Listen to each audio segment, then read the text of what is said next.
Halo Sobat Alkindi, apa yang kalian pikirkan tentang kerupuk?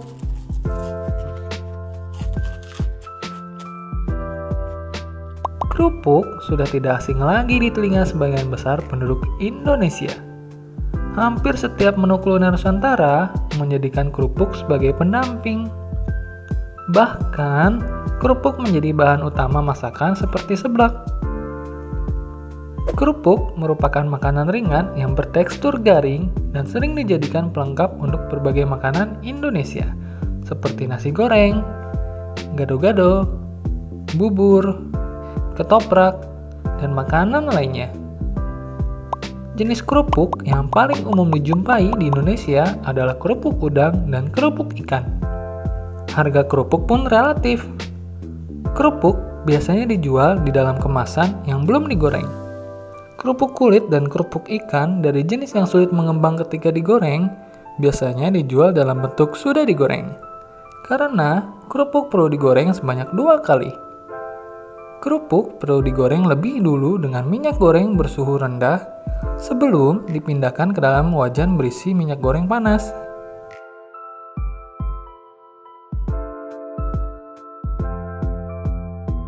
Konon sejarah dari kerupuk diambil dari kisah nyata tentang keluarga miskin yang memiliki banyak anak. Sehingga untuk bertahan hidup, mereka rela makan nasi dengan lauk saut atau ketela pohon yang diserut atau diparut atau dipasrah. Awal pembuatan saut yaitu pertama-tama ketela pohon diparut, kemudian diberi air. Setelah itu, parutan ketela pohon yang tercampur air diperas dan diambil sarinya, lalu diendapkan. Kemudian, endapan tersebut dijemur dan jadilah tepung tapioka.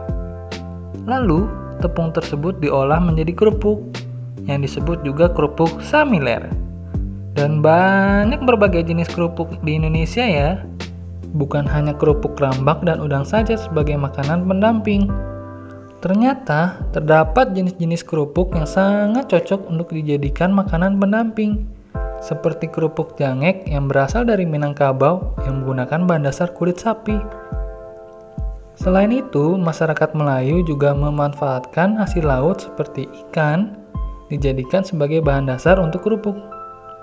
Sampai saat ini, kerupuk pun mudah didapatkan di pasar tradisional. Bukan cuma itu saja. Indonesia juga memiliki kerupuk yang tak kalah dengan kerupuk ikan.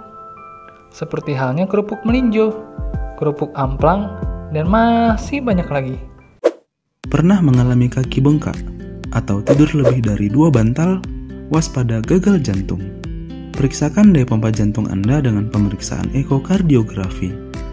Penderita gagal jantung dengan ejection fraksional atau pompa jantung hanya sebesar 42%, di mana nilai ejection fraksional normal adalah 53% sampai 77%. Dengan program Cardiac Safe, ejection fraksional naik menjadi 67,65% hanya dalam 4 bulan saja. Program Cardiac Safe mampu meningkatkan daya pompa jantung secara komprehensif. Jika Anda ingin berkonsultasi, silakan hubungi nomor. Bisa juga konsultasi online dengan aplikasi Zoom Meeting atau datang langsung ke klinik Alkindi. Nah, kalian lebih suka kerupuk yang mana nih? Dan tahukah kalian tentang bahaya dari kerupuk? Yuk kita tanyakan kepada praktisi kesehatan Alkindi. Jadi, kerupuk merupakan salah satu makanan yang sangat digemari oleh setiap lapisan masyarakat. Menurut data dari Survei Sosial Ekonomi, konsumsi dan pengeluaran kerupuk rata-rata 0,193 ons per kapita di perkotaan dan 0,147 ons per kapita di pedesaan. Kerupuk memiliki kadar protein sebesar 0,97% sampai 11,04%. Air sebesar 9,91% sampai 14%. Lalu padi sebesar 10,27% sampai 26,37%. Lalu, mengapa kerupuk tidak disarankan untuk para penderita penyakit jantung koroner? Selama proses penggorengan kerupuk, kualitas minyak mengalami penurunan. Faktor-faktor yang mempengaruhi penurunan kualitas minyak goreng pada saat penggorengan diantaranya adalah uap yang dilepas dari bahan yang digoreng, suhu penggorengan, lama pemanasan atau penggorengan, dan komposisi bahan yang digoreng. Menggoreng kerupuk dengan suhu tinggi dan semakin sering pengulangan dapat mempercepat peningkatan bilangan asam pada minyak goreng curah. Peningkatan bilangan asam dengan pertambahan lama waktu penggorengan menandakan bahwa minyak goreng curah mengalami kerusakan selama penggorengan. Kerusakan ini disebabkan oleh adanya suhu penggorengan yang tinggi dan adanya interaksi antara bahan yang digoreng dengan minyak sehingga menyebabkan reaksi yang membentuk senyawa-senyawa politel maupun senyawa non-politel. Salah satu bentuk interaksi antara bahan dengan minyak dapat berupa reaksi hidrolisis dan juga reaksi oksidasi yang disebabkan reaksi antara minyak goreng dengan udara yang ada di sekitar minyak penggorengan. Dalam proses penggorengan juga terjadi reaksi polimerasi yang membentuk senyawa polimer. Hal ini terbukti dengan terbentuknya bahan menyerupai gam yang mengendap di dasar tempat penggorengan. Minyak goreng curah tidak layak lagi untuk digunakan pada penggorengan setelah 3 jam, yaitu setelah dilakukan 48 kali penggorengan atau sebanyak 120 kilo.